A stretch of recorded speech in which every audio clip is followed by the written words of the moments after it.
चलिए शुरू करते हैं अपने इस सेशन को और अपने इस क्लास को। एक बार जल्दी से फटाफट कमेंट सेक्शन में बता दीजिए ऑडियो क्लियर है। इसके बाद हम अपने इस सेशन को, इस क्लास को स्टार्ट कर देंगे।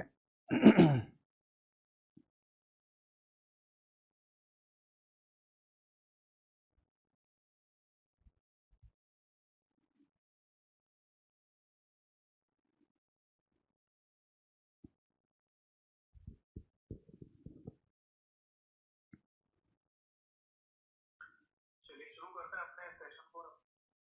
ठीक है जी, ऑडियो एकदम क्लियर है, परफेक्ट है। और शुरू करते हैं अपने सेशन, इस क्लास को। ठीक है, तो क्लास को शुरू करने से पहले केवल 1 मिनट का मैं समय लेना चाहूँगा आप सभी लोगों का, और उस 1 मिनट के गाइडेंस में जो मैं आपको बात बता रहा हूँ ध्यान से सुनिएगा। 1 मिनट का समय शुरू होता है।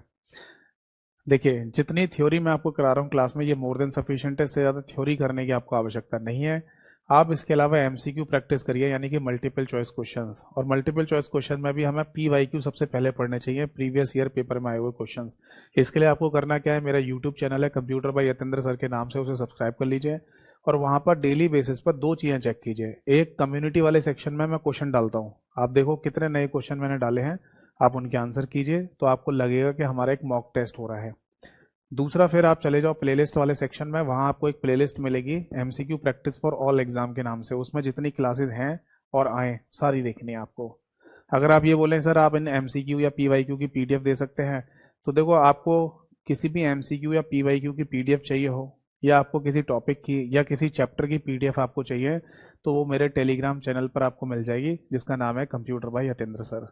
किसी को अगर इन दोनों ऑफिशियल चैनल से जुड़ने में दिक्कत हो रही हो, तो आप सीधे मुझे टेलीग्राम या व्हाट्सएप पर मैसेज कर देना, अपने बैच का नाम लिखकर। मेरे ऑफिशियल लिंक आपके पास आ जाएंगे।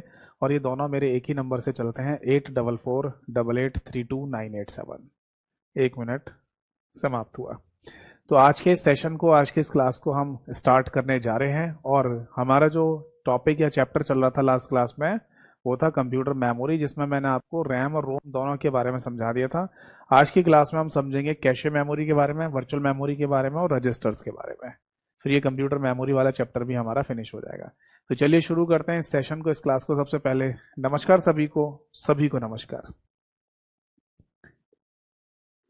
आज की डेट डाल देते हैं, दैट इज 20 सितंबर 2024, यानी कि 20 सितंबर 2024 आज की तारीख है। और हमारा जो मुख्य चैप्टर चल रहा है बेटा, इसका नाम है कंप्यूटर मेमोरी। ठीक है, मैंने आपको पहले भी बताया कि मेमोरी शब्द को हिंदी में वैसे तो स्मृति कहा जाता है, बट हिंदी वाली भाषा में भी अगर मेमोरी शब्द लिख कर देते हैं तो मेमोरी ही लिखा हुआ आएगा। ठीक है, चलिए, तो है ना, अब हम डिस्कस करने जा रहे हैं एक और मेमोरी के बारे में, जिसका नाम है कैशे मेमोरी। हिंदी में भी इसको कैशे मेमोरी ही कहा जाता है। अब सुनिए जरा ध्यान से मेरी बात। मुझे ये बताइए कि लास्ट क्लास में ना मैंने आपको समझाया था रैम के बारे में, और रैम में भी मतलब मैंने डी रैम और एस रैम 2 टाइप बताए थे आपको। और मैंने ये बोला भी था कि हमारे नॉर्मल कंप्यूटर या साधारण कंप्यूटर में डी रैम लगी होती है, यानी कि डायनेमिक रैंडम एक्सेस मेमोरी, है ना। तो डायनेमिक रैंडम एक्सेस मेमोरी में कोई प्रॉब्लम होती है? हाँ, प्रॉब्लम तो होती है। उसी की वजह से ना हमें उसे रिफ्रेश करना पड़ता है। अब चाहे तो उस रिफ्रेश को हम मैनुअली करें चाहे ऑटोमेटिकली करें, हमें रिफ्रेश करना ही होगा, है ना। ऑटोमेटिकली का मतलब पीरियोडिकली रिफ्रेशिंग, जो मैंने लास्ट क्लास में आपको समझाया था। तो यानी कि हमें किसी न किसी तरीके की रिफ्रेशिंग तो वहां पर करनी ही होगी, है ना। तो वो रिफ्रेशिंग का जो कॉन्सेप्ट है ना, वो बेसिकली हमने इंट्रोड्यूस तो कर दिया कि हम रिफ्रेश करके प्रॉब्लम को सॉल्व आउट कर देंगे। बट इसको है ना, मतलब ये प्रॉब्लम है ना बहुत ज़्यादा थी। ये समझ लीजिए कि ये प्रॉब्लम बहुत ज़्यादा हो रही थी। तब उस केस में ना कंप्यूटर इंजीनियर्स ने सोचा कि हम यहाँ पर एक और नया कॉन्सेप्ट लगाते हैं, जिससे इस प्रॉब्लम को और कम से कम किया जा सके। तब उन्होंने डिसाइड किया कि हम एक और मेमोरी इंट्रोड्यूस करेंगे, जिसका नाम है कैशे मेमोरी। उसे कैसे इम्प्लीमेंट किया जाएगा, कैसे सीपीयू रैम के साथ जोड़ा जाएगा, वो अभी मैं आपको बताऊंगा। पहले कैशे शब्द का मीनिंग समझ लेते हैं, सुनिए जरा। देखो, कैशे जो शब्द है ना, CACHE, इस शब्द में ING अगर जोड़ दें तो ये बन जाता है कैशिंग। और कैशिंग शब्द का सिनोनिम या पर्यायवाची शब्द होता है बेटा होर्डिंग, HOARDING। और होर्डिंग शब्द का अगर हिंदी अनुवाद देखेंगे तो आप इसका मतलब निकलता है इकट्ठा करना, इकट्ठा करना। तो यहाँ पर है ना, जब भी मतलब यहाँ पर या कहीं पर भी जब भी कैशे शब्द का इस्तेमाल अगर किया जा रहा हो तो वहाँ मीनिंग यही निकलता है, दैट इज इकट्ठा करना, इकट्ठा करने वाली ही बात आ रही होती है वहां पर। ठीक है जी, तो ये चीज आपको दिमाग में रखनी है। अब समझो, या वैसे एक बात बताऊं, होर्डिंग शब्द है ना, ये किस लिए इस्तेमाल में लाया जाता है? होर्डिंग बेसिकली यूज किया जाता है जनरली एनिमल बिहेवियर के केस में, यानी कि जानवरों के व्यवहार के केस में। बेसिकली होता क्या है कि जानवर होते हैं ना, उनकी एक प्रॉपर्टी होती है कि वो क्या करते हैं कि ज्यादा से ज्यादा है ना खाना अपने पास इकट्ठा करके रखने की कोशिश करते हैं। इसी क्रम में हमने नोटिस किया है कि अगर मान लो सपोज दैट कोई एनिमल है, उसे अगर पानी मिल जाए तो वो ज़्यादा से ज़्यादा अपने पास रखने की कोशिश करता है, अगर उसे खाना मिल जाए तो वो भी अपने पास रखने की कोशिश करता है। जैसे ऊंट की हम बात करें, कैमल की, तो आपने देखा होगा कि कैमल रेगिस्तान में रहता है और रेगिस्तान में उसे पानी आसानी से नहीं मिलता, तो जहाँ उसे पानी आसानी से मिल जाए वो पानी को खींचना शुरू करता है अपने अंदर। ऐसा हो सकता है कि हजारों सालों पहले ऊंट के अंदर ऐसा कोई मेथड ही ना होता हो कि वो पानी इकट्ठा करके रख ले, ज़्यादा खींच के रख ले अपने अंदर। बट धीरे धीरे क्रमिक विकास यानी कि ग्रेजुअली डेवलपमेंट में शायद ऐसा हो गया होगा कि ऊंट को जब पानी नहीं मिला रेगिस्तान में तो उसने पानी को और खींचना शुरू किया, और जब खींचा तो अंदर ही अंदर स्टोरेज कैपेसिटी भी बन गई, यानी इकट्ठा करने की एक कॉन्सेप्ट वहां पर जनरेट हो गया, इकट्ठा करने का। समझ में आ रहा है?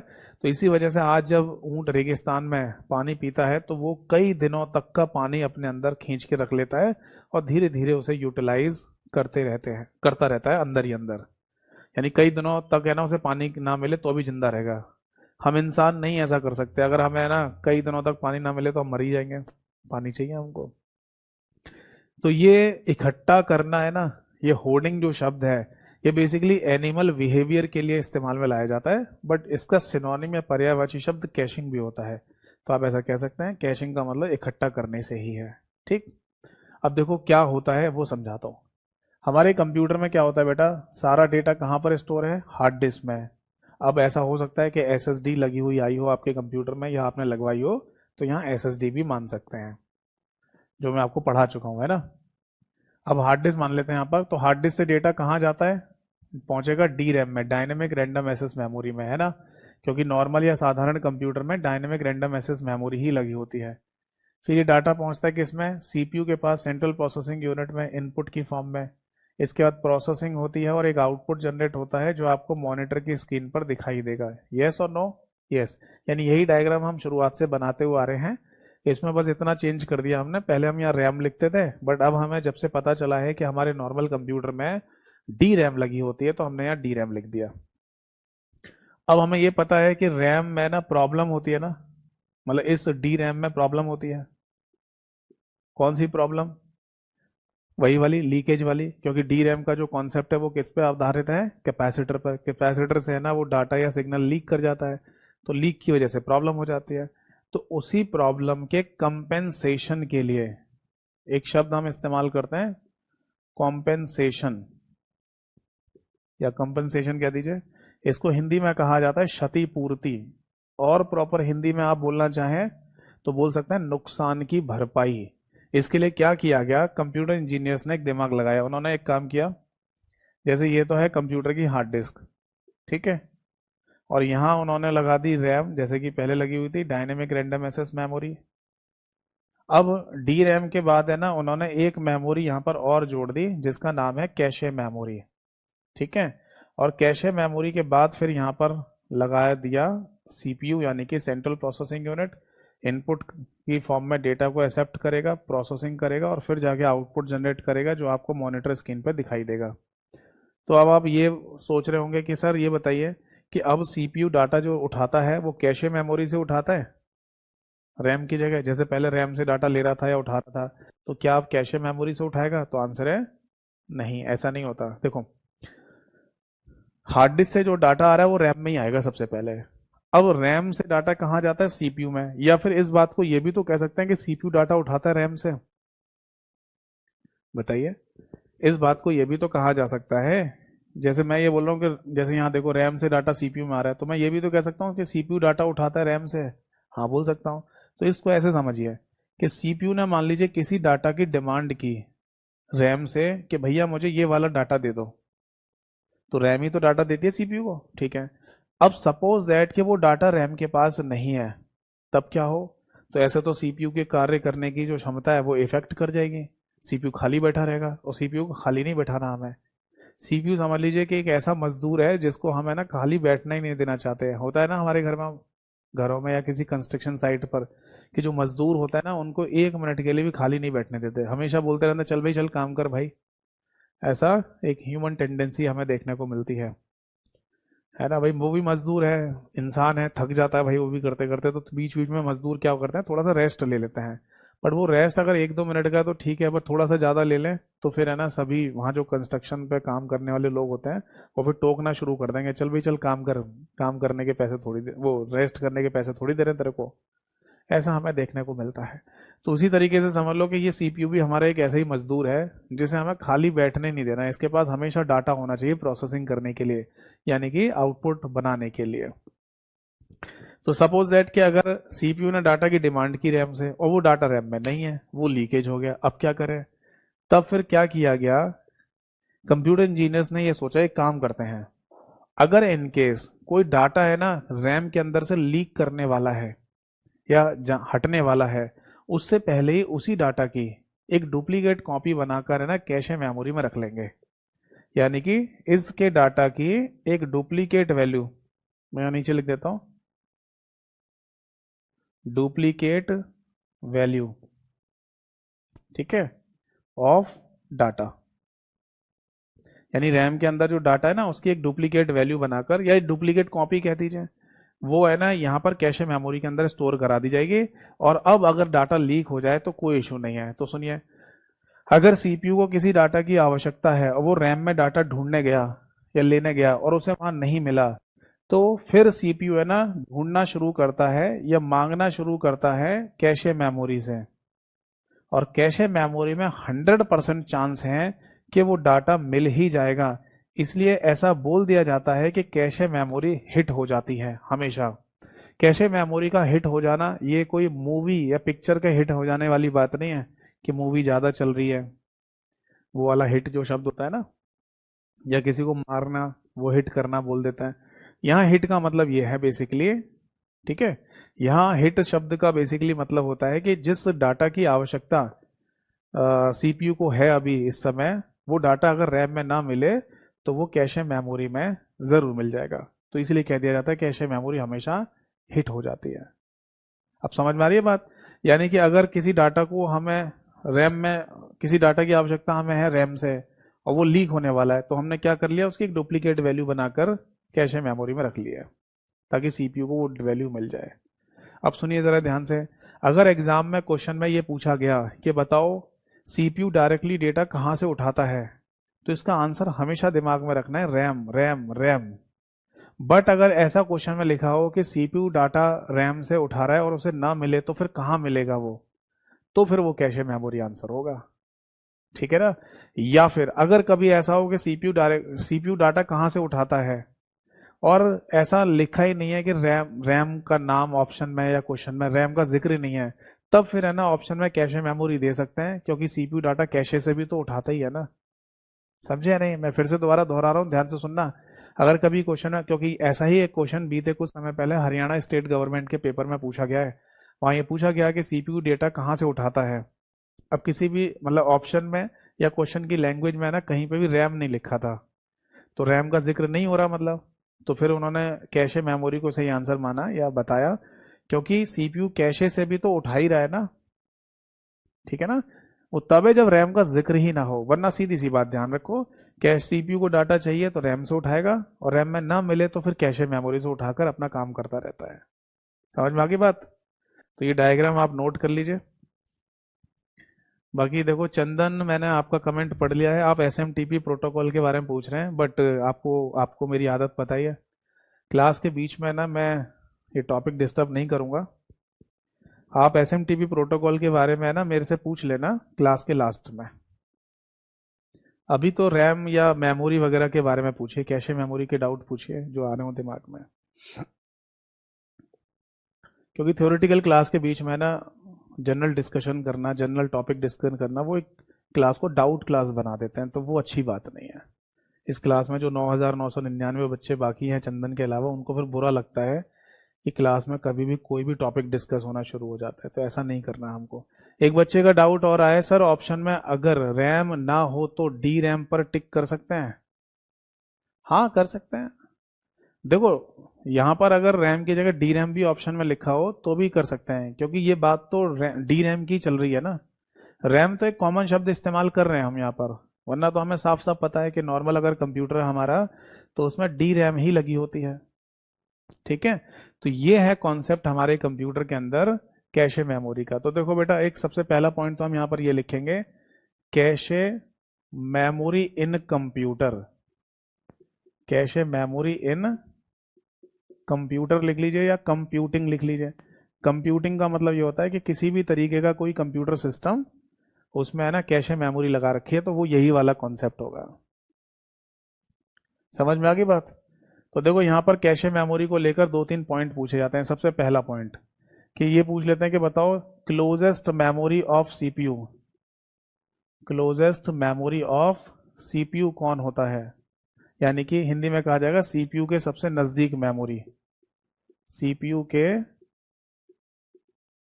सबसे नजदीक मेमोरी। तो बताओ इसका सही आंसर क्या होगा? इसका आंसर है कैशे मेमोरी, क्योंकि अकॉर्डिंग टू डायग्राम सीपीयू के सबसे पास कौन सी मेमोरी लगी हुई है? कैशे मेमोरी लगी हुई है। अगला पॉइंट, सीपीयू एंड रैम के बीच की मेमोरी, सीपीयू एंड रैम के बीच मेमोरी, बताइए कौन सी है? The between memory CPU and RAM. तो आंसर हो जाएगा कैशे मेमोरी, क्योंकि डायग्राम के अकॉर्डिंग भी हमें पता है सीपीयू और रैम के बीच में कैशे मेमोरी लगी हुई है। और एक तीसरा पॉइंट और आता है जो कैशे मेमोरी के लिए पूछा जाता है, वो क्या है? कंप्यूटर की सबसे fastest memory, fastest memory of computer. Hindi में लिख लीजिए, कंप्यूटर की सबसे तेज मेमोरी, सबसे तेज मेमोरी कंप्यूटर की कौन सी होती है? इसी को कैशे मेमोरी के नाम से बोला जाता है।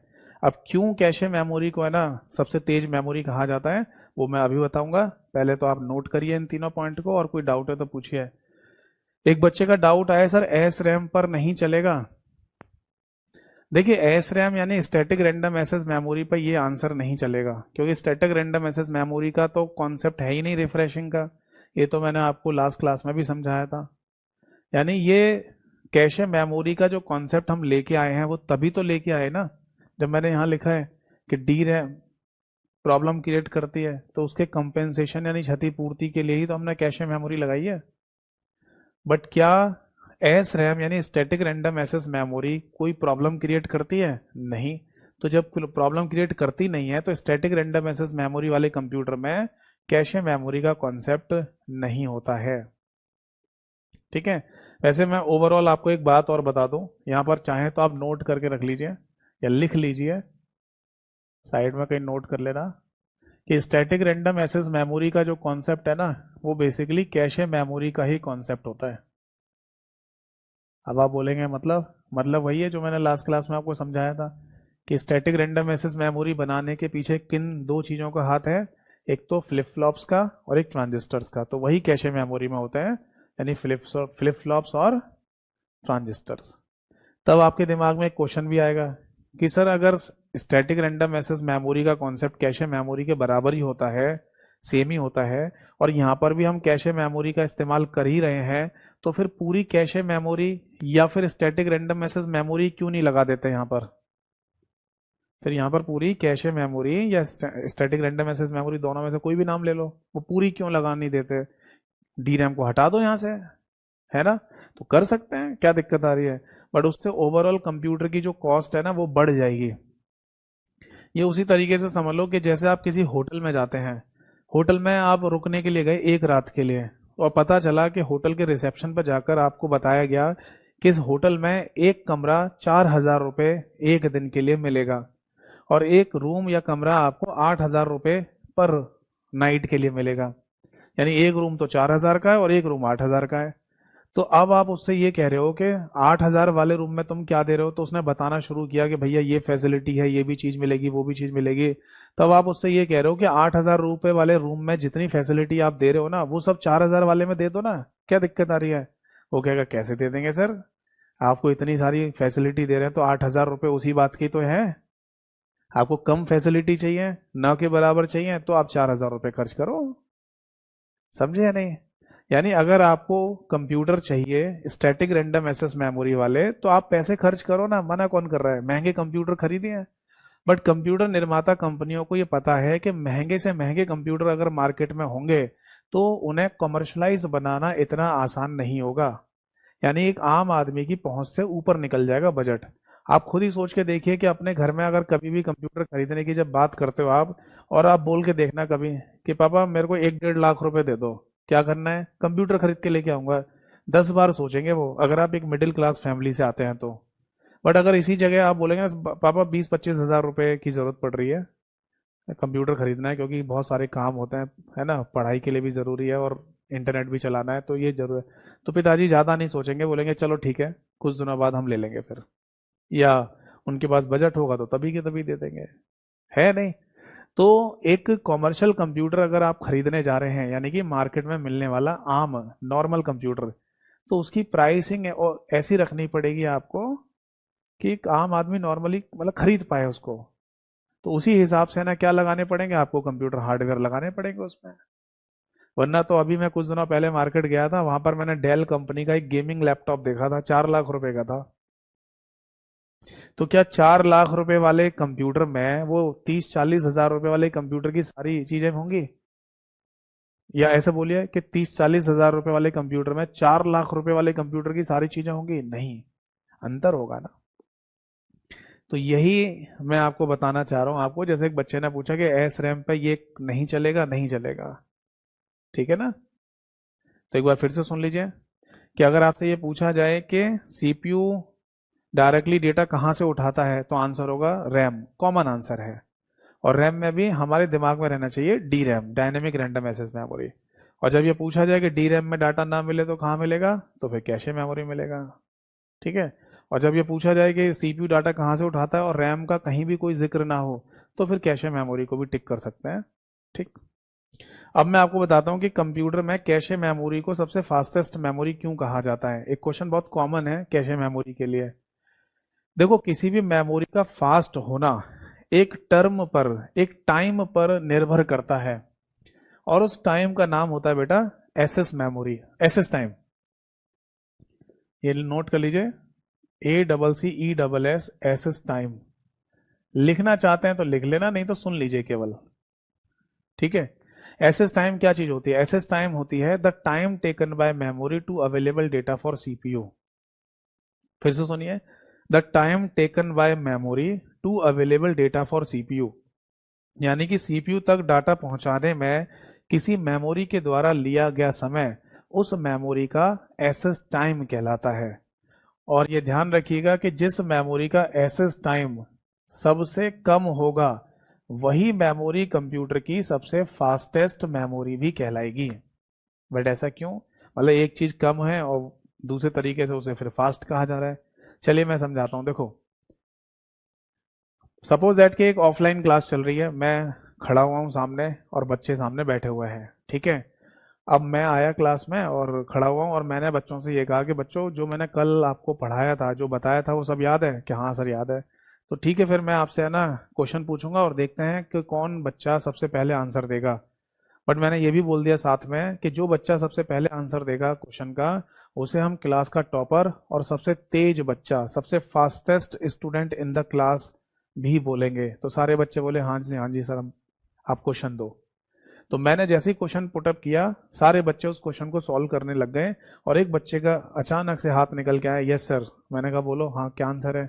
उसने बोला सर ये आंसर होगा। मैंने कहा वेरी गुड। मैंने बोला वेरी गुड।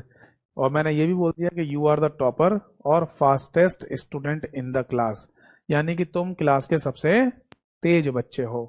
अब सुनना, इस बात का क्या मीनिंग निकला?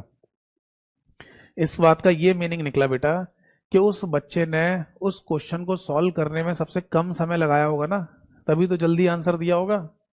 तो अब कुछ देर के लिए मेरे को तो मान लो, यानी टीचर को मान लो सीपीयू, और सामने जितने भी बच्चे बैठे हुए हैं टीचर के, उन सभी को मान लो मेमोरीज, यानी वो अलग अलग तरीके की मेमोरी है। और सभी मेमोरी का एक ही उद्देश्य होता है कि डायरेक्टली या इनडायरेक्टली सीपीयू तक डाटा पहुंचे। अब जिस मेमोरी ने सीपीयू को सबसे कम समय लेकर डाटा पहुंचाया होगा, वही तो फास्ट कहलाएगी। बताओ, जो बच्चे ने सबसे कम समय लेकर क्वेश्चन सॉल्व करके आंसर दिया होगा, तभी तो टीचर ने उसको फास्ट बोला। तो मेरी बात ध्यान से सुनिएगा कि किसी भी मेमोरी का फास्ट होना वो उसके एसएस टाइम पर निर्भर करता है, और अगर ये एसएस टाइम सबसे कम है तो वो मेमोरी सबसे फास्ट मेमोरी कहलाएगी। ठीक है, समझ में आ गई बात या नहीं? तो यहाँ जितने भी मेमोरी हैं सबका एक ही काम है। हार्ड डिस्क का भी एक ही पर्पस है कि डाटा सीपीयू तक पहुंच जाए, रैम का भी एक पर्पस है कि डाटा सीपीयू तक पहुंच जाए, कैशे का भी एक ही पर्पस है कि डाटा सीपीयू तक पहुंच जाए। अब कुछ मेमोरी तो डायरेक्टली डाटा भेज सकती हैं, जैसे कि कैशे डायरेक्टली डाटा सीपीयू को दे रही है या रैम दे सकती है, पर hard disk directly data CPU को नहीं दे सकती। तो कुछ मेमोरी डायरेक्टली और कुछ इनडायरेक्टली डाटा भेज रही हैं, जैसे कि रैम सीपी और कैशे तो डायरेक्टली भेज सकते हैं, और हार्ड डिस्क इनडायरेक्टली भेजती है, मतलब रैम और कैशे इनके थ्रू। सही है ना? बट सभी का उद्देश्य तो सेम ही है ना, कि सीपीयू तक डाटा पहुंच जाए। तो हम अगर ओवरऑल टाइम कंसीडर करें, जैसे हम ये सोचें कि अगर डाटा कैशे में है तो कैशे से सीपीयू में पहुंचने में कितना समय लगा होगा, अगर डाटा रैम में है तो रैम से सीपीयू में पहुंचने में कितना समय लगा होगा, अगर डाटा हार्ड डिस्क में है तो हार्ड डिस्क से सीपीयू में पहुंचने में कितना समय लगा होगा।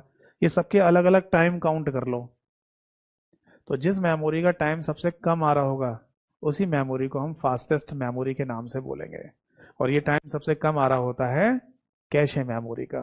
तो इसलिए cache memory fastest memory of computer के नाम से जानी जाती है। नोट कर लीजिए बेटा, कोई डाउट है तो पूछिए।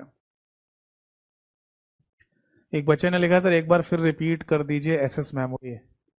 देखो वैसे तो है ना, ये सब चीज़ें आपको मेरी जो पीडीएफ है उसमें लिखी हुई मिल जाएंगी, टेलीग्राम चैनल पर पीडीएफ डाउनलोड कर लेना, कंप्यूटर मेमोरी के नाम से है, उसमें ये सब चीज़ें लिखी हुई हैं। ठीक है, क्लास नोट्स। अभी मैंने एक पीडीएफ और डाली है अपने यूट्यूब वो टेलीग्राम चैनल पर, वो पूरी क्लास नोट्स की पीडीएफ है जो एक बच्चे ने लिखी है अपनी हैंड राइटिंग में, वो भी मैंने डाली है, तो उससे भी आप पढ़ सकते हो। ठीक है, या जो मैं क्लास पीडीएफ आपको बना के देता हूँ उसमें भी ये सारी बातें लिखी हुई मिलेंगी एज इट इज। और खुद से नोट्स बना रहे हो तो सुन लो एक बार और। मैंने बोला था एसएस टाइम क्या होता है, the time taken by memory to available data for CPU, यानी कि किसी भी मेमोरी का सीपीयू तक डाटा उपलब्ध कराने में लगाया गया समय उस मेमोरी का एसएस टाइम कहलाता है। और जिस मेमोरी का एसएस टाइम सबसे कम होगा वो मेमोरी कंप्यूटर की सबसे फास्टेस्ट मेमोरी कहलाएगी। बताओ बच्चा, समझ में आ गई या नहीं? कहानी समझ में आई? ठीक है जी, तो ये है कॉन्सेप्ट हमारे कंप्यूटर के अंदर कैशे मेमोरी का, जो मैंने अभी आपको समझाया। बट देखो, इसके अलावा है ना, दो जगह हमें कैशे शब्द और भी देखने को मिलता है। ठीक है, वो भी मैं आपको समझा देता हूं।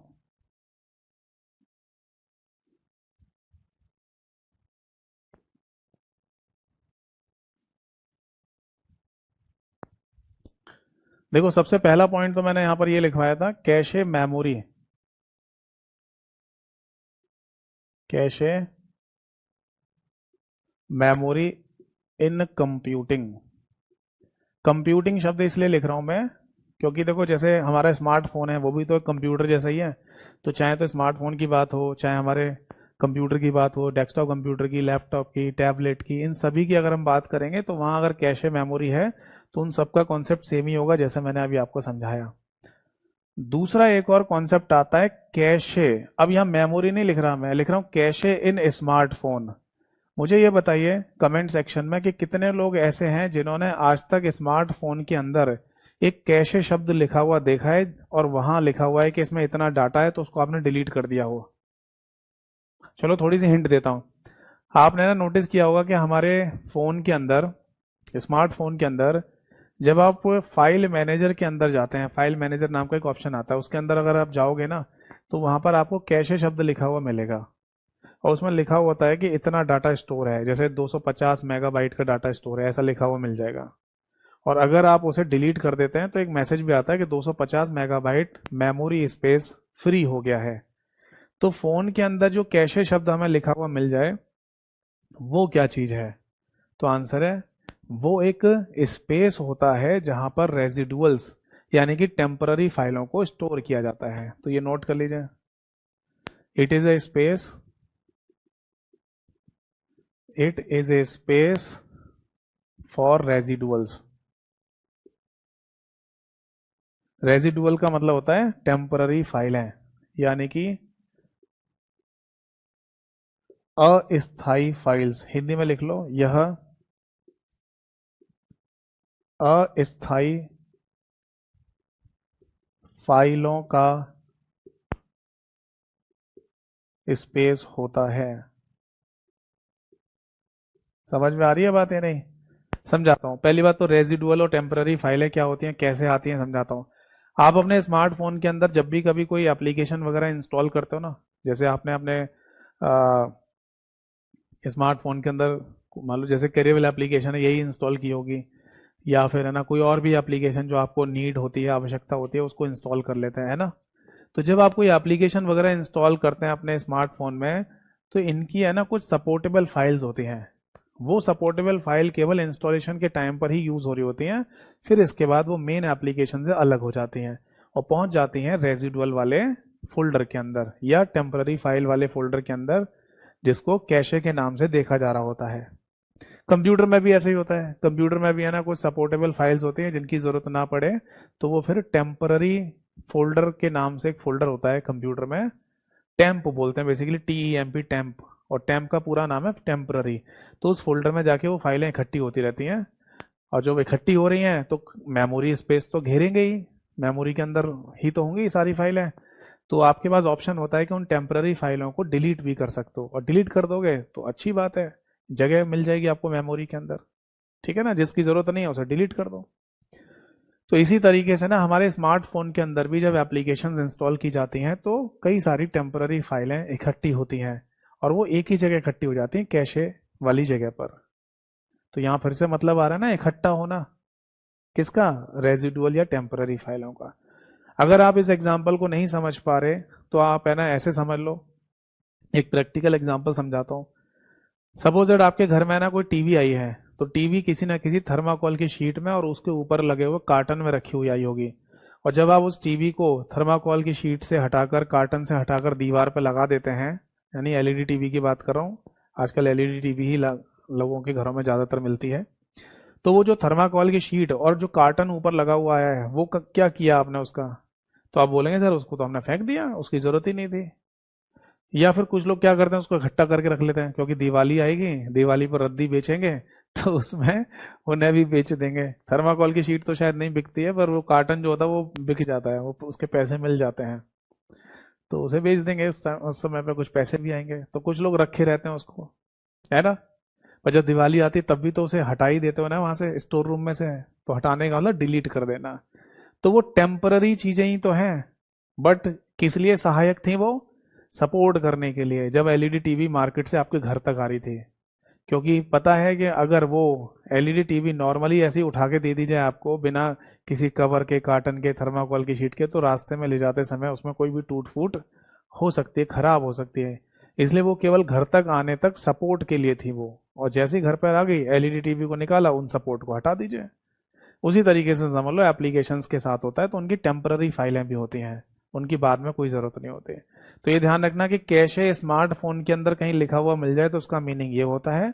बाकी एक बात और बता दूं कि हर एक एप्लीकेशन का अपना कैशे भी अलग अलग होता है। जैसे करेबल एप्लीकेशन अगर आप अपने स्मार्टफोन में यूज कर रहे हैं ना, तो इसका भी अपना एक कैशे अलग से बना होगा।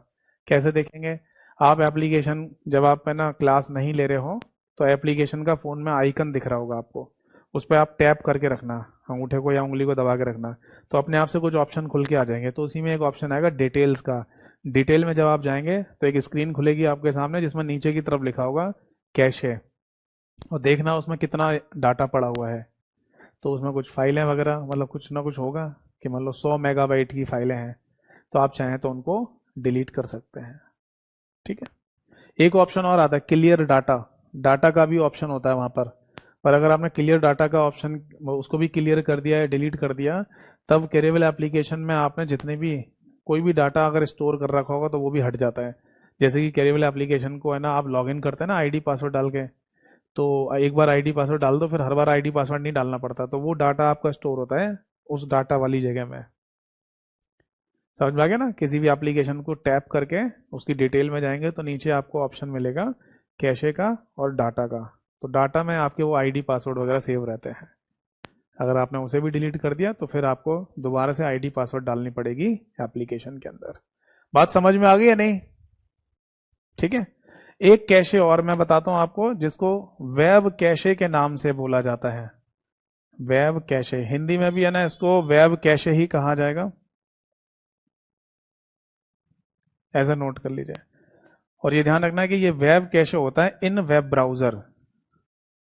वेब ब्राउजर तो पता ही है ना आपको, अगर आप कोई भी वेबसाइट ओपन करना चाहते हैं, इंटरनेट चलाना चाहते हैं, तो आपको किसी ना किसी वेब ब्राउजर की आवश्यकता पड़ेगी। जैसे उदाहरण के लिए गूगल क्रोम एक वेब ब्राउजर है, Mozilla Firefox, Apple safari, internet explorer, Microsoft Edge, opera, UC browser, ये सभी है ना वेब ब्राउजर के नाम है जिनमें आप वेबसाइट्स वगैरह ओपन करते हैं। ठीक है।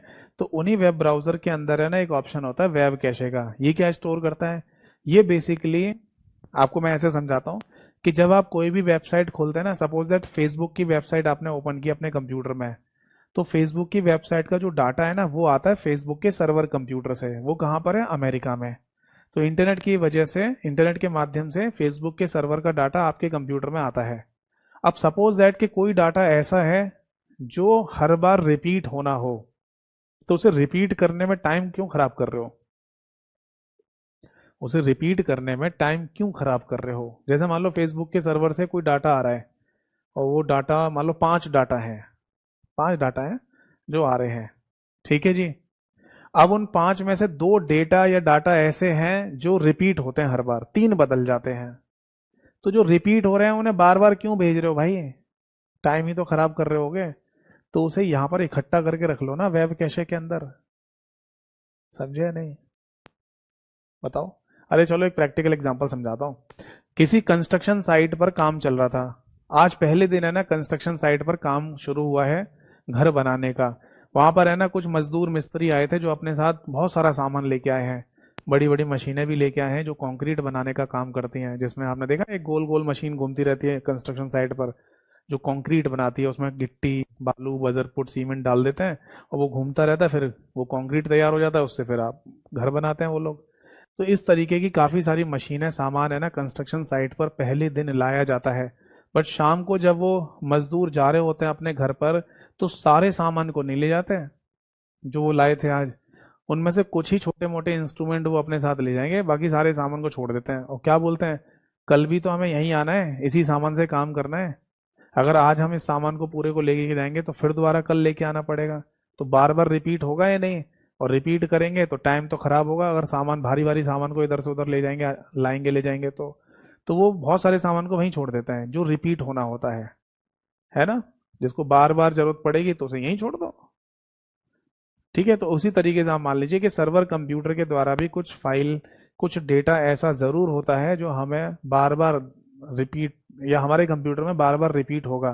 तो उसे बार बार रिपीट करने के टाइम लगने में, जो टाइम लग रहा है उससे बचाने के लिए, टाइम को बचाने के लिए वेब कैशे में स्टोर करा दिया जाता है। इस वेब कैशे को हम डिलीट कर सकते हैं, हाँ इसको भी डिलीट कर सकते हैं। अगर आपने डिलीट कर दिया तो फिर दोबारा जब कोई वेबसाइट आप ओपन करेंगे तो उसका जो रिपीटेड डाटा है वो फिर से दोबारा स्टोर हो जाएगा यहाँ पर। तो हम यहाँ लिख सकते हैं या फिर दिमाग में रखिए कि सर्वर कंप्यूटर के द्वारा भेजा जाने वाला या रिपीटेड भेजा जाने वाले डाटा को एक बार में ही वेब कैशे में स्टोर करा दिया जाता है। बताइए जी, बात समझ में आ गई या नहीं? तो ये था भाई कैशे मेमोरी का पूरा कॉन्सेप्ट। अब आप बोलेंगे कि सर ये बताइए कि आपने जब ये मेमोरी चैप्टर स्टार्ट किया था तब कैशे मेमोरी के बारे में ये बताया था कि कैशे मेमोरी के केस में L1, L2, L3 3 कैशे होते हैं, उनका क्या फंडा है? तो देखो एक्चुअली होता क्या है कि ये है हमारे कंप्यूटर की हार्ड डिस्क। हार्ड डिस्क से जब डाटा पहुंचता है आगे रैम में, तो हमें पता चला कि रैम लगी हुई है dynamic random access memory, DRAM. फिर इस डायनेमिक रैंडम एक्सेस मेमोरी से जब डाटा आगे पहुंचता है तो बेटा वो कैशे मेमोरी में पहुंचता है, बट L3 कैशे मेमोरी में। ये बेसिकली 3 अलग अलग आईसी चिप होती हैं। मतलब L3 है ना, तो तीसरे नंबर की जो कैशे मेमोरी है वो एक आईसी चिप होती है जो कंप्यूटर के मदरबोर्ड पे लगी हुई है। तो DRAM इसको डाटा भेजती है, फिर ये डाटा भेजती है आगे L2 कैशे मेमोरी में, जो कि एक आईसी चिप के रूप में होता है और मदरबोर्ड पे लगा होता है। फिर ये L2 किसको भेजेगी? आप बोलेंगे सर L1 में। तो L1 बेसिकली कैशे मेमोरी कहाँ होती है पता है? यहाँ सीपीयू के अंदर। आप बोलेंगे सर सीपीयू के तो 3 पार्ट होते हैं, दैट इज ALU, CU और MU, यानी कि arithmetic logic unit, control unit और मेमोरी यूनिट। तो ये एक चौथा पार्ट है? नहीं, चौथा पार्ट नहीं बोलेंगे इसको। हमेशा कभी भी अगर क्वेश्चन ये पूछा जाए कि सीपीयू के टोटल कितने पार्ट होते हैं, तो आंसर है 3 ही होते हैं शुरुआत से लेकर।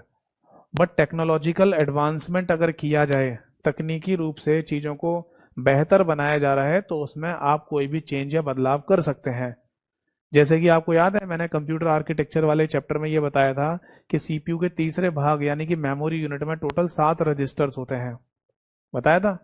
बट आज के समय जो सीपीयू बनाए जा रहे हैं उनमें सीपीयू बनाने वाली कंपनियां और भी रजिस्टर्स ऐड करके दे रही हैं, जिनको जीपीआर कहा जाता है, जनरल पर्पस रजिस्टर। तो चेंजेस या बदलाव हो सकता है, बट उनकी जो फंडामेंटल क्वेश्चंस है ना वो नहीं बदलेंगे, है ना। अगर मान लो किसी सीपीयू की, आप पर्टिकुलर सीपीयू की बात कर रहे हैं, उसमें मान लो 8 रजिस्टर हैं, 7 तो होते हैं, एक जीपीआर भी लगा हुआ है, तो ऐसा थोड़ी बोलेंगे सीपीयू में 8 रजिस्टर होते हैं, सीपीयू में 7 ही होते हैं। उसी तरीके से है ना, क्या किया गया है, सीपीयू के अंदर ही L1 कैशे मेमोरी वाला कॉन्सेप्ट रख दिया है। तो अगर ये पूछा जाए कि सीपीयू के कितने पार्ट हैं, तो आंसर 3 ही होगा। पर जो L1 कैशे मेमोरी है वो भी सीपीयू के अंदर ही है। अब हो सकता है कि आने वाला जो समय हो, आने वाला जो फ्यूचर हो, उसमें L2 और L3 कैशे मेमोरी का कॉन्सेप्ट भी मदरबोर्ड से हटाकर कैश सीपीयू के अंदर ही कर दिया जाए। तब फिर बाद में L2 और L3 हार्डवेयर के रूप में भी नहीं होंगे। तो चीजें तो चेंज हो सकती हैं, ठीक है। तो अब मुझे ये बताइए कि अगर L1 कैशे मेमोरी सीपीयू के अंदर है, तो आप अगर छुएंगे तो किसको छू रहे होंगे? सीपीयू को। अगर आप देख रहे होंगे तो किसको देख रहे होंगे? सीपीयू को। तो क्या आप कभी L1 कैशे मेमोरी को छू व देख पाएंगे? ना बाबा ना। इसीलिए मैंने लिखवाया था कि L1 कैशे मेमोरी को ना तो कभी छू सकते और ना ही देख सकते। बाकी L2 और L3 कैशे मेमोरी जो कंप्यूटर के मदरबोर्ड पर लगी होती हैं, उनको हम देख भी सकते हैं और छू भी सकते हैं, ठीक है। फिर आगे लगा होता है मॉनिटर स्क्रीन, और मॉनिटर पर आपको आउटपुट दिखता ही है। बताओ बात समझ में आ गई या नहीं? नोट कर लीजिए।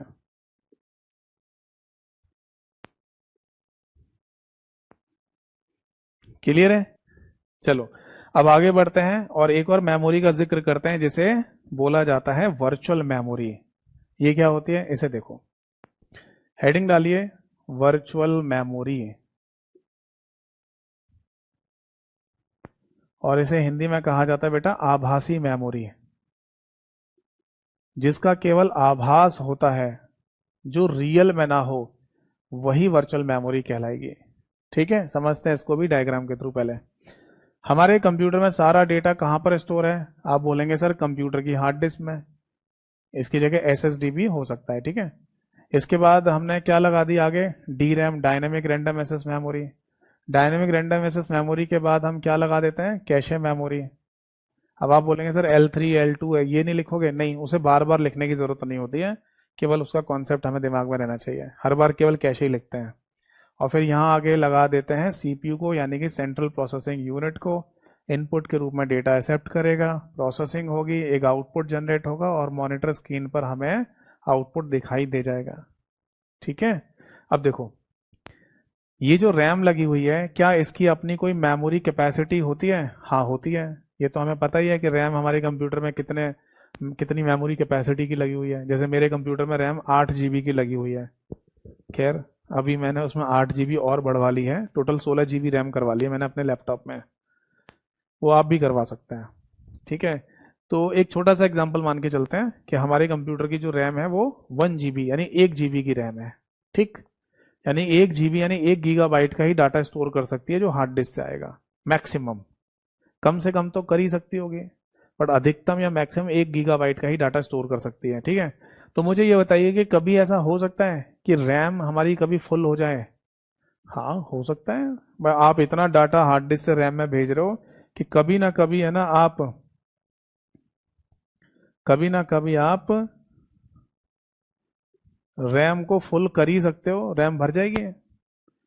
और अगर मान लो जिस समय रैम भर गई, रैम पूरी हो गई, 1 GB डाटा स्टोर पूरा है रैम के अंदर, तो क्या उस समय आगे कोई और डाटा हार्ड डिस्क से रैम में आ सकता है? तो आंसर है नहीं।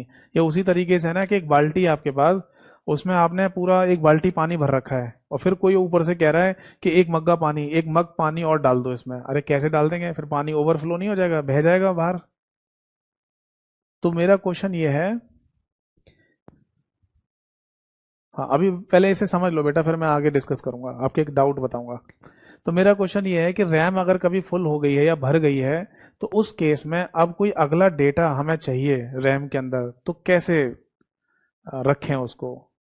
तो देखो, अगर हमारे पास कोई बाल्टी थी, ठीक, और हमने उसमें पूरा पानी भर रखा है, ऊपर तक टॉप तक पूरा पानी भर दिया, फिर भी कोई कह रहा है कि इसमें एक मग का पानी और डाल दो, तो डाल ही नहीं सकते, जगह ही नहीं है। तब फिर हमने एक बात सोची दिमाग में कि कोई मजबूरन कह रहा है कि ये जो एक मग्गा पानी है ये डालना ही है तुम्हें। तो हमने क्या किया, हम एक और दूसरी बाल्टी लेके आएंगे। तो जो बाल्टी में पूरा पानी भरा हुआ है ना, तो उसमें से एक मग पानी को निकालेंगे और किसी खाली बाल्टी में डाल देंगे। अब ये जो है बाल्टी, जो मुख्य बाल्टी या पहली वाली बाल्टी थी, उसमें एक मग पानी की जगह अब खाली हो जाएगी। हाँ, तो जो नया जो पानी आना है इसमें, वो इसमें डाल देंगे। अब आप बोलेंगे सीधे खाली बाल्टी में ही क्यों नहीं डाला? तो नहीं डाल सकते, ये एक प्रोसेस है, एक प्रक्रिया है जिसमें चीजें आपस में जुड़ी हुई हैं। तो इसलिए हम सीधे है ना वो डायरेक्टली डाटा वहां, मतलब डायरेक्टली पानी है ना दूसरी बाल्टी में नहीं डाल सकते, हमें डालना पहली वाली में पड़ेगा।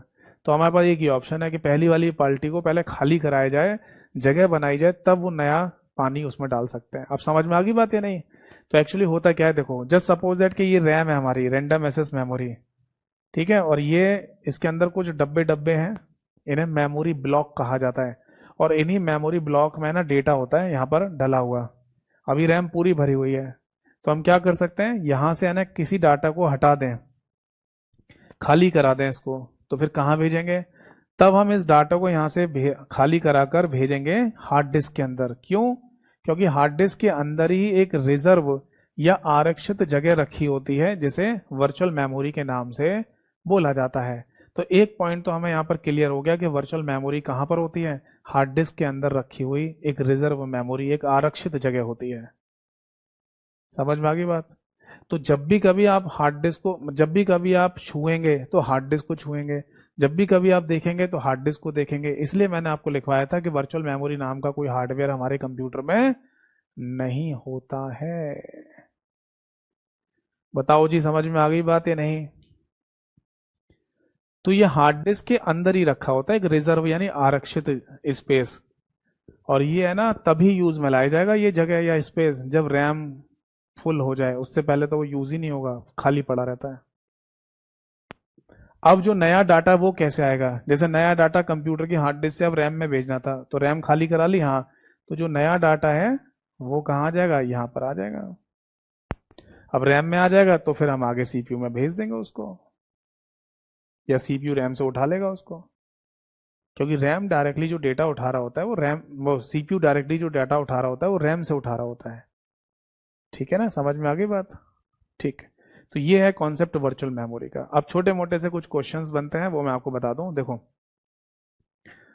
इसको ऐसे समझ लीजिए कि वर्चुअल मेमोरी बेसिकली है कहां पर, तो आंसर है इसका, it is a reserve space. ऐसे लिख लो, reserve space on hard disk. यही एक मेन पॉइंट है जो अक्सर एग्जाम्स में पूछते हैं, यानी हिंदी में लिख लो, हार्ड डिस्क में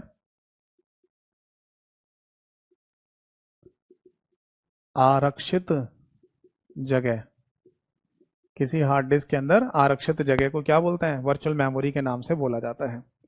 एक पॉइंट और लिख सकते हैं कि वर्चुअल मेमोरी को है ना एक्सटेंडेड रैम भी कहा जाता है। एक्सटेंडेड रैम यानी कि रैम की क्षमता को बढ़ाने वाला।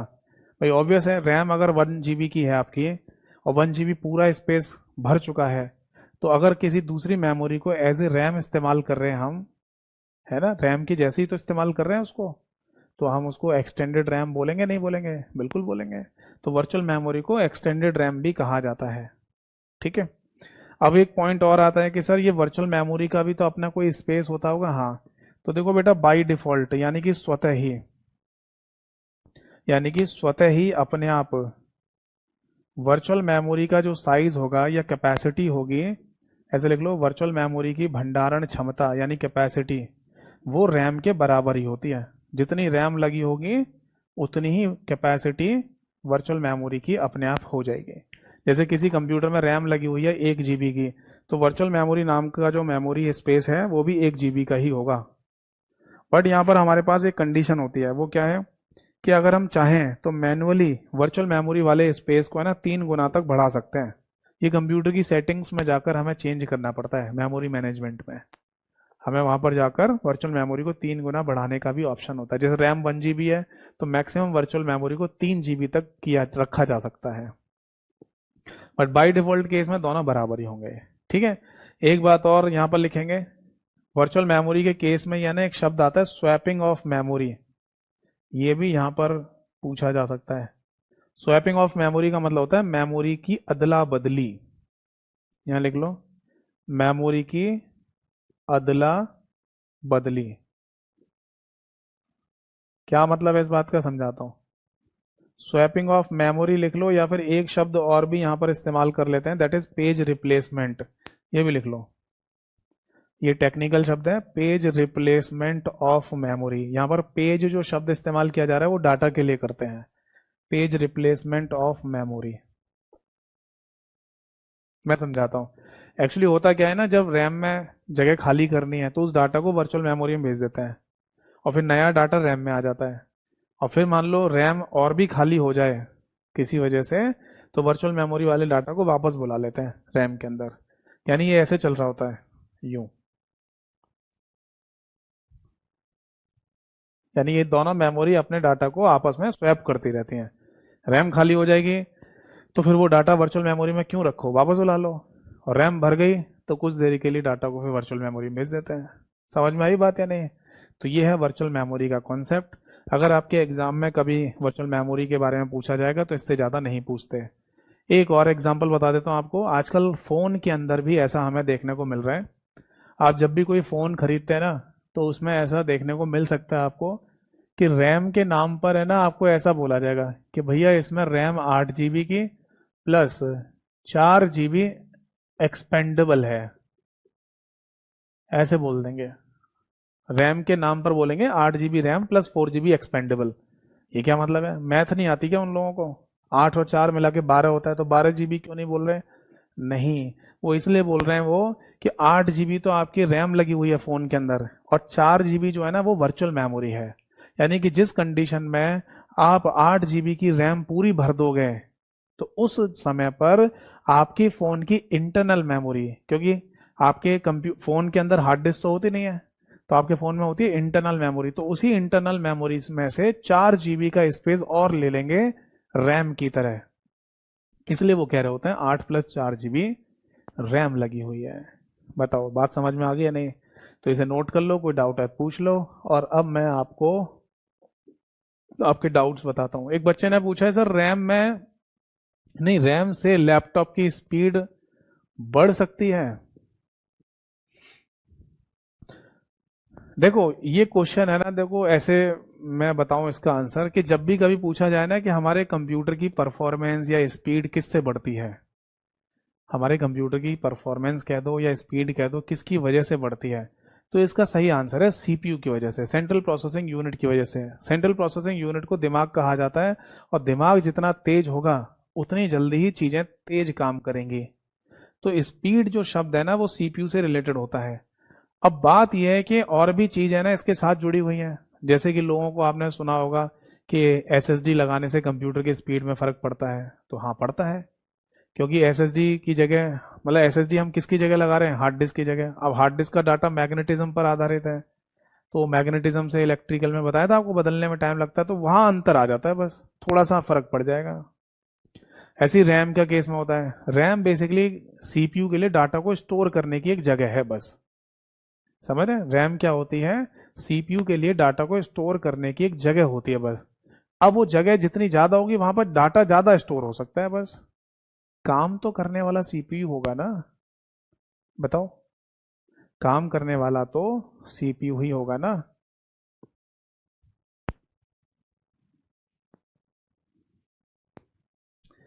किसी फैक्ट्री में ना एक मशीन लगी हुई है, किसी फैक्ट्री में एक मशीन लगी हुई थी।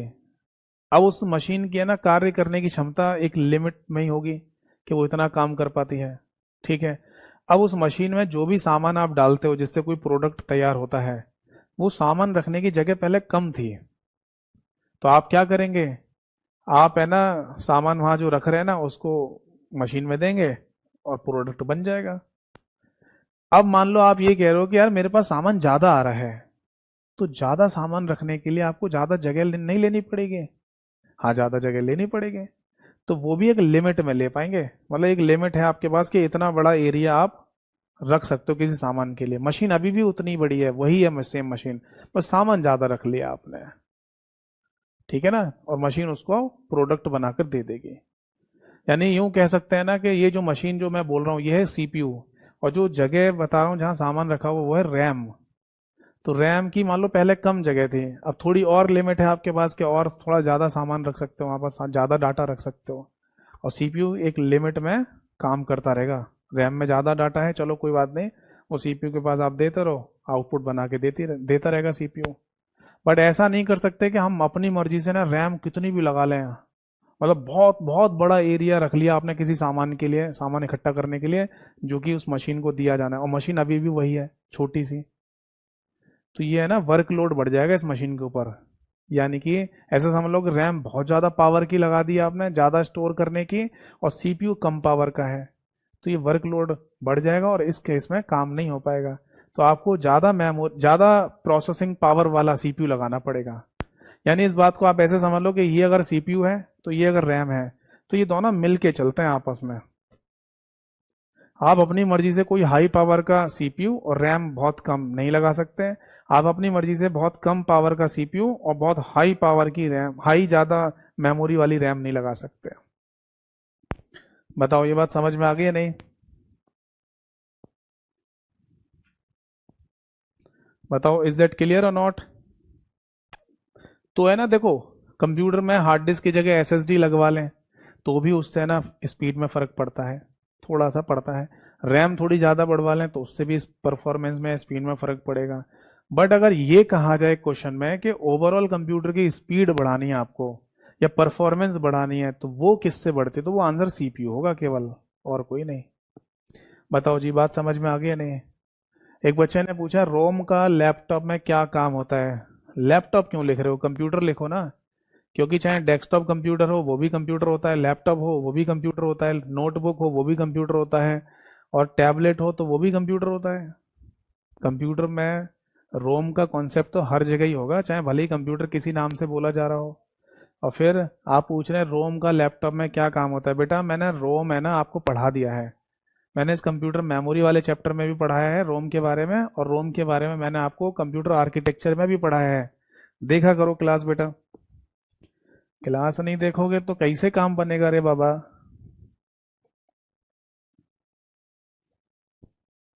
ऐसा ना करो कि नई क्लासेस देखते जा रहे हो, पुरानी क्लासेस भूलते जा रहे हो। शॉर्ट टर्म मेमोरी लॉस मत बनाओ अपना। समझ में आ गया नहीं? देखो, ऑलरेडी रोम के बारे में कई बार बता चुका हूं, तो ये फिर दोबारा बताने की क्या जरूरत है? ठीक है। एक बार और समझाऊंगा, रोम का जिक्र एक बार और होगा कंप्यूटर सॉफ्टवेयर वाले चैप्टर में, वहां पर भी होगा। तो ये चीजें ध्यान रखो जो हम पहले पढ़ चुके हैं। बताओ जी, समझ में आ गई बात? अब लास्ट मैंने एक पॉइंट और बचा हुआ है, इसको भी देख लो। ये है रजिस्टर्स। क्या रजिस्टर्स भी है ना कोई मेमोरी होते हैं? तो आंसर है जी हाँ, ये भी मेमोरी कंसीडर किए जाते हैं। हिंदी में भी इसको रजिस्टर ही कहा जाता है। ठीक है जी, हिंदी में भी इसको रजिस्टर ही कहा जाएगा। अब क्या कॉन्सेप्ट है इसका समझाता हूँ। देखो, हमारा सारा डेटा कहाँ पर स्टोर है? हार्ड डिस्क में। और अब हमें यह भी पता चल गया कि हार्ड डिस्क के अंदर एक रिजर्व या आरक्षित जगह होती है जिसे वर्चुअल मेमोरी कहते हैं, है ना? फिर हार्ड डिस्क से डाटा अगर आगे बढ़ता है तो पहुंचता है रैम में, और हमारे नॉर्मल कंप्यूटर में डी रैम लगी होती है, ये भी मैंने बता दिया।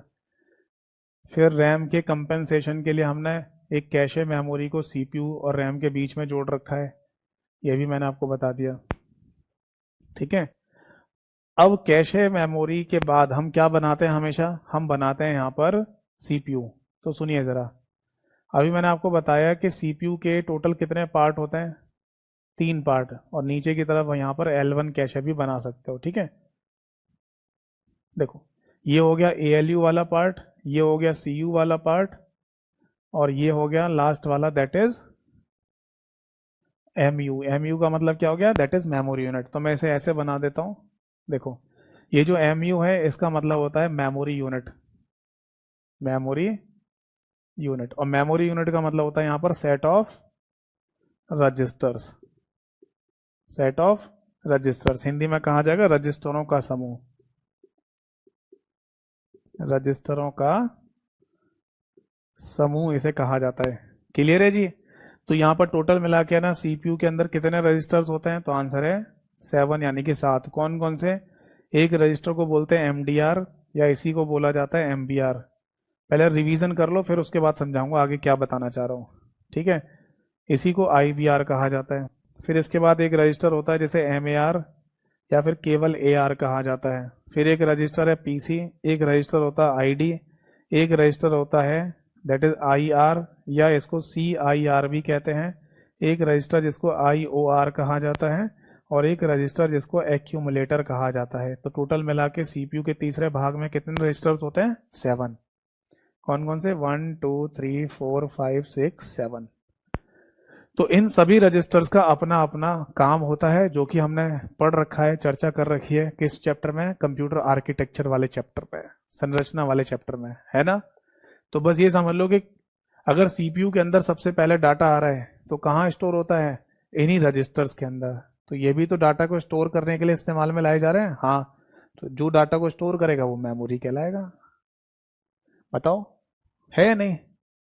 तो इनकी भी अलग अलग जो कंडीशन थी वो मैंने बता दी, कौन कैसा डाटा स्टोर कर रहा है वो आपको पढ़ा चुका हूँ। बाकी बस इतना समझ लो कि सीपीयू के अंदर कोई डाटा एंटर करता है तो सबसे पहले MDR या MBR या IBR नाम के रजिस्टर में स्टोर होता है, जिसकी फुल फॉर्म होती है मेमोरी डाटा रजिस्टर, या मेमोरी बफर रजिस्टर, या इंस्ट्रक्शन बफर रजिस्टर इसे कहा जाता है। तो बस ये लिख लो, registers are the memory for CPU. देख लो, रजिस्टर्स सीपीयू की मेमोरी कंसीडर किए जाते हैं, मेमोरी कंसीडर किए जाते हैं।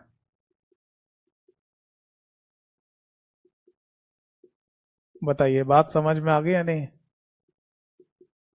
तो ये पॉइंट आप नोट कर लीजिए बस। तो ये हो गई हमारी सारी की सारी मेमोरीज खत्म। यहाँ पर मैंने आपको रैम के बारे में, मैंने आपको रोम के बारे में, मैंने आपको कैशे मेमोरी के बारे में, मैंने आपको वर्चुअल मेमोरी और रजिस्टर्स के बारे में भी समझा दिया। नोट कीजिए, कोई डाउट है तो पूछिए।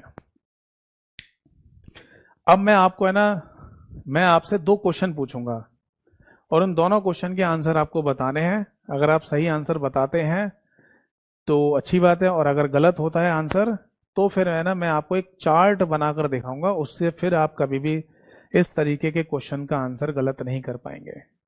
नोट कर लिया। देखो बेटा, समझो इस बात को। अगर है ना क्वेश्चन में कभी ये पूछा जाए कि कंप्यूटर की फास्टेस्ट मेमोरी कौन सी होती है, केवल इतना ही लिखा जाए, चलो फास्टेस्ट मेमोरी, यानी कि सबसे तेज मेमोरी पूछ रहा है आपसे, सबसे तेज मेमोरी। तो आप बोलेंगे सर ये क्वेश्चन लिख कर देने की या पूछने की जरूरत क्या है, ये तो आपने अभी थोड़ी देर पहले ही बताया था कि कंप्यूटर की सबसे फास्ट मेमोरी कौन सी होती है, कैशे मेमोरी होती है। चलो कोई बात नहीं, लिख लेते हैं। तो क्या है, यहाँ लिख लो कैशे मेमोरी, और क्या ऑप्शन डालें, रैम लिख लो, रैम भी मेमोरी है, रोम लिख लो, रोम भी मेमोरी है, और हार्ड डिस्क लिख लो, हार्ड डिस्क भी तो एक मेमोरी होती है, मैग्नेटिक मेमोरी। तो बताओ इसका सही आंसर क्या होगा। तो बेटा इसका सही आंसर है cache memory, no doubt cache memory. अब क्वेश्चन नंबर 2 देखिए, क्वेश्चन नंबर 2 में भी यही पूछा जा रहा है कि कम मतलब फास्टेस्ट मेमोरी बताना है आपको। ठीक है, हिंदी में भी यही कहा जाएगा, सबसे तेज मेमोरी।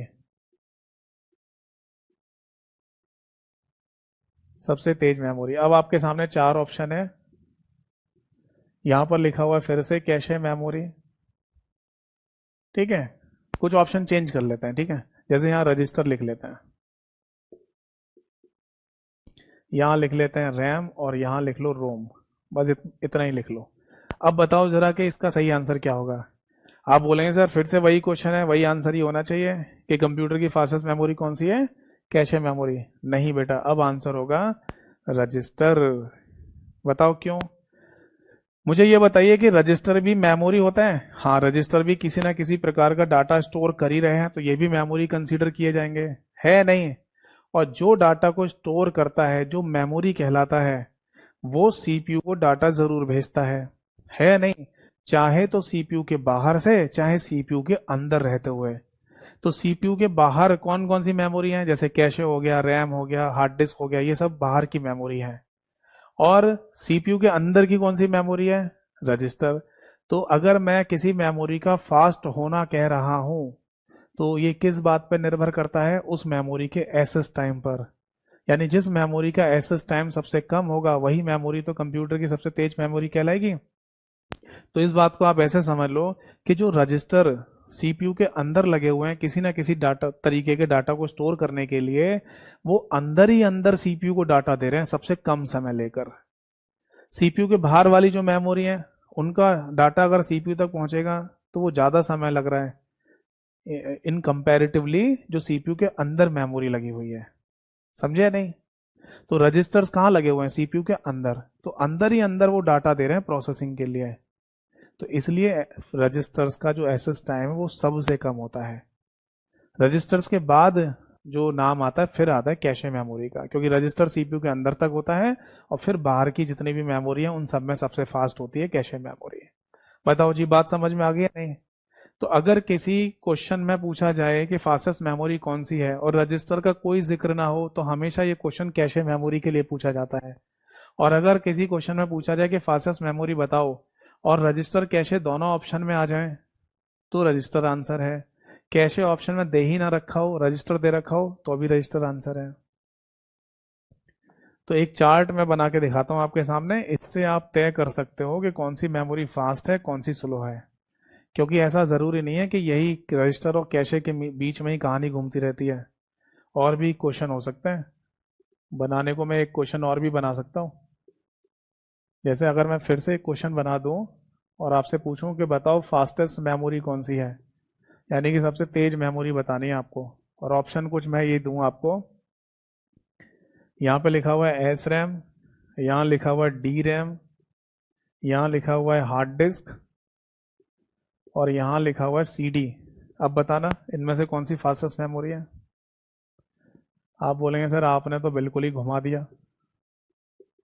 अब तो यहाँ पर रजिस्टर और कैशे तो बिल्कुल कहीं दूर दूर तक नहीं दिखाई दे रहा, अब तो ऑप्शन ही अलग हो गए।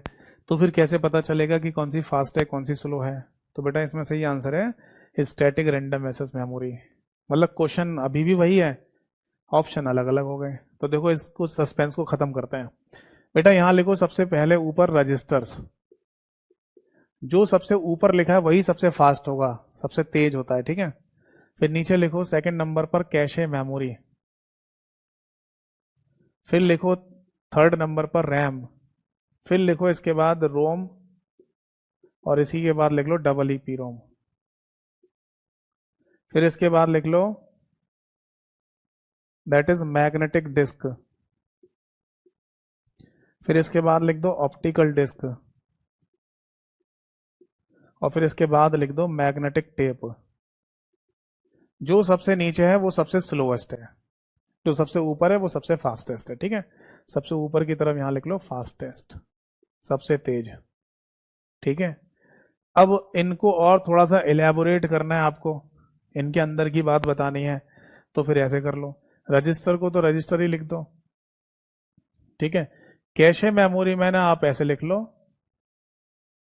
यहां लिख दो L1 कैशे, यहां लिख दो आप L2 कैशे, यहां लिख दो आप L3 कैशे। ठीक है, रैम के केस में ना आप फिर से यहाँ पर दो नाम लिख लो, एक स्टैटिक रैंडम एक्सेस मेमोरी और एक डायनेमिक रैंडम एक्सेस मेमोरी। और ये जो नाम लिखा हुआ है यानी रोम और डबल ई पी रोम, यहाँ पर आप कुछ एग्जांपल लिख लो, जैसे कि एक लिख लो यूएसबी एफडी, मेमोरी कार्ड और एसएसडी। ये तीनों एक ही एग्जांपल में एक ही जगह पे लिख लो। पता है क्यों? क्योंकि यूएसबी एफडी यानी कि पेन ड्राइव, मेमोरी कार्ड और सॉलिड स्टेट ड्राइव, इन तीनों में flash double E P ROM ही तो लगी होती है। लास्ट क्लास में बताया था। तो फ्लैश डबल ई पी रोम कह दो या डबल ई पी रोम कह दो, एक ही बात है, दोनों में थोड़ा सा ही तो अंतर है। तो ये है ना, इसके एग्जाम्पल ये हैं, तो ये एक ही लाइन में लिख सकते हो। ठीक है। बाकी मैग्नेटिक डिस्क का एग्जाम्पल लिखना है तो ये हो जाएगा हार्ड डिस्क। ऑप्टिकल डिस्क का एग्जाम्पल लिखना है तो ये हो जाएगा सीडी, डीवीडी और बीआरडी। इन तीनों की स्पीड सेम होगी और लास्ट में आ जाएगा मैग्नेटिक टेप। तो यहाँ देखना बेटा, जो चार ऑप्शन हमें दे रखे थे S RAM, D RAM, hard disk, CD, इनमें देखना सीडी सबसे ये लिख रहा ये वाला, तो ये सबसे स्लो है इनमें। फिर सीडी से ऊपर जाएंगे तो हार्ड डिस्क लिख रहा है यानी मैग्नेटिक डिस्क, ये रहा। फिर इनसे ऊपर जाएंगे तो फिर डी रैम, ये रहा। और फिर और ऊपर जाएंगे तो एस रैम, ये रहा। तो इन चारों में static random access memory fastest होगी। आप चाहें तो कोई भी चार ऑप्शन बना सकते हो इनमें से, register, L1, L2, L3, S RAM, D RAM, ये हार्ड डिस्क, सीडी, डीवीडी और मैग्नेटिक टेप, कोई भी ऑप्शन बना दो। बस इसी क्रम में आप बता देना, जो ऊपर है वो फास्टेस्ट है, जो नीचे है वो स्लोएस्ट है। बताओ बात समझ में आ गई या नहीं? तो इस तरीके से ना आप फास्टेस्ट मेमोरी के किसी भी क्वेश्चन का आंसर दे सकते हैं जो मैंने अभी आपको समझाया। ठीक है। तो जैसा कि है ना, आज कंप्यूटर मेमोरी वाला चैप्टर भी हमारा फिनिश हो गया। पांचों मेमोरी के बारे में मैंने आपको डिटेल में समझा दिया है। अब नेक्स्ट क्लास में ना हम कंप्यूटर सॉफ्टवेयर वाला चैप्टर स्टार्ट करेंगे और सॉफ्टवेयर में देखेंगे कि कंप्यूटर सॉफ्टवेयर में कितनी कैटेगरी, कितने नाम होते हैं और किस किस तरीके के सॉफ्टवेयर हम इस्तेमाल करते हैं अपने काम के लिए। आज की क्लास, आज की सभा यहीं पर समाप्त होती है। पूछिए बेटा, कोई डाउट है तो जल्दी से फटाफट, वरना फिर क्लास को खत्म करेंगे।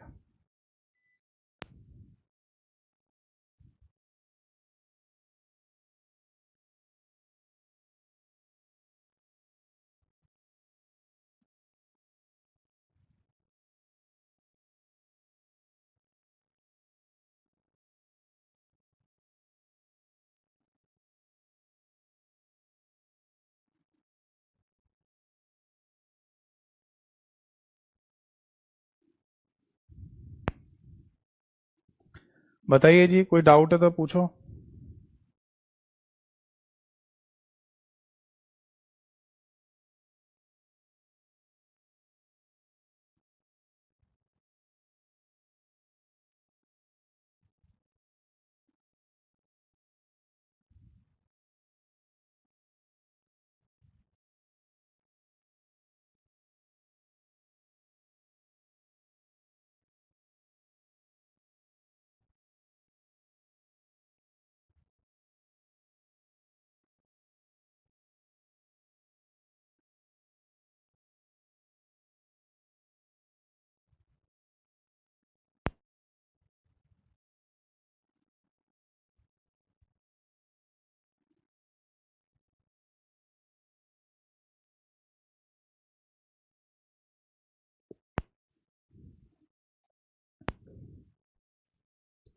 एक बच्चे ने लिखा है, सर आप कोर्स में पीडीएफ नहीं डलवा सकते हो, टेलीग्राम में जाना ना पड़े, तो क्या दिक्कत आ रही है? टेलीग्राम कोई हुआ थोड़ी है भाई।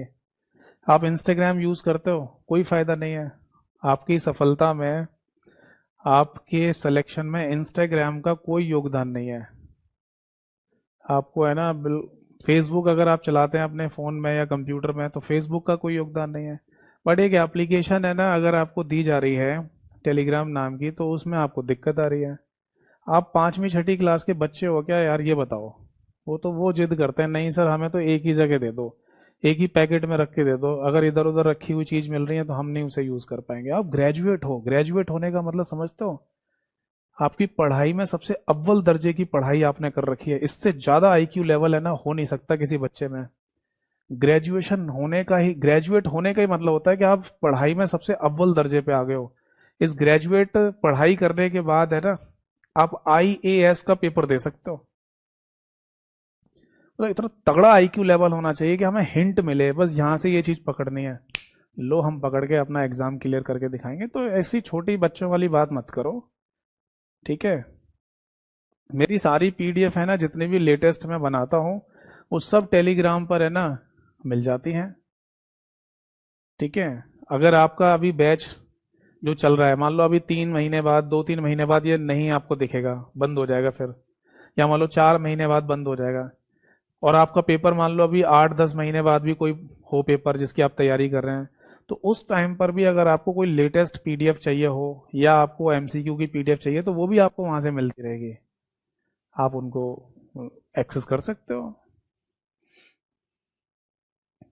बताओ, वो छोटे बच्चों वाली बात मत करो कि यहाँ दे दो वहां दे दो। आप क्लास आराम से सुना करो। क्लास देखो, क्लास नहीं सुनोगे तो कोई फायदा नहीं मिलेगा। अगर आप क्लास नहीं सुनना चाहते तो कोई फायदा नहीं, फिर तो आप कोई किताब ले लो, वो किताब बेटर है। क्लास को सुनिए, और हर क्लास में मैं प्रॉपर गाइड आपको करता रहता हूँ कि क्या आपको करना है, क्या चीज़ें फॉलो करनी है, जिससे एग्जाम में फुल में से फुल मार्क्स आएंगे। अब जो बच्चा नहीं करेगा तो फिर अपने किए पे जाएगा, और क्या करें बताओ। जबकि प्रॉपर तरीके से सारी सीक्वेंस में PDF है वहां पर, हर चैप्टर के नाम लिखे हुए मैंने, हिंदी में, इंग्लिश में, MCQs की PDF भी दे रखी है, सब दे रखा है। अब बच्चे है ना इतना भी नहीं देख सकते, तो फिर क्या करोगे आप। चलो कोई बात नहीं, ठीक है। तो आज के सेशन को और आज की क्लास को है ना, हम यहीं पर ख़त्म करते हैं। अगली क्लास में मिलेंगे और आगे एक नया चैप्टर स्टार्ट करेंगे। तब तक के लिए नमस्कार सभी को, जय हिंद, वंदे मातरम।